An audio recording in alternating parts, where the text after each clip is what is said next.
Hello everyone. Today we are going to learn how to change subject of a question which involves two fractions, just like the question showed here.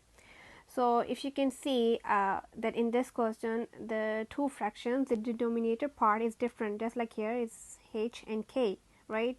So when you want to solve a question like this, the first step that you should do is to make the denominator same.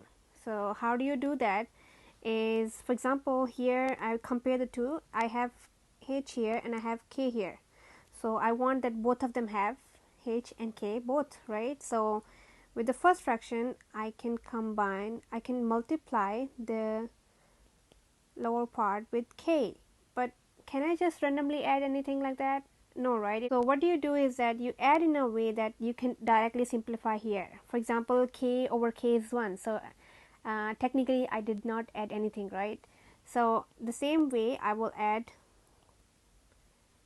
h over h on this side, and then you continue with the question, right? So then you just multiply them, hk, and then you have your denominator, which is same, h and k, as you can see here now, right? Once you're done here, then once the denominator is same, you can just combine the fractions and write down the top parts, the numerator parts, just like how they were shown in the previous step. And at this step it should be easy. Now you change this, hk is dividing here, so you change side and you multiply it to this side, or the other way to put it is you multiply hk on both sides, which will eliminate this hk from here, right? And then it will be shown on the other side. So I'm supposed to make k the subject. At this point I need to separate the terms so that I am making k the subject, right?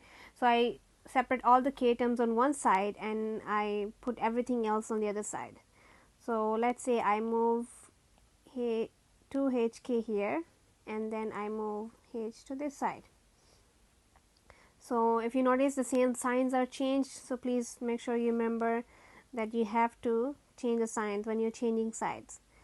Once I'm at this step, now these two terms have k, but then they also have other things. So at this point you're supposed to take out the common factor, which is k, and again, if you don't want to see it as a common factor, you have to take out k because you want to make k the subject, right? And then from here 3 minus, divide both sides with 3 minus 2h, so it will be eliminated from one side, and this is your answer. K equals to h over 3 minus 2h.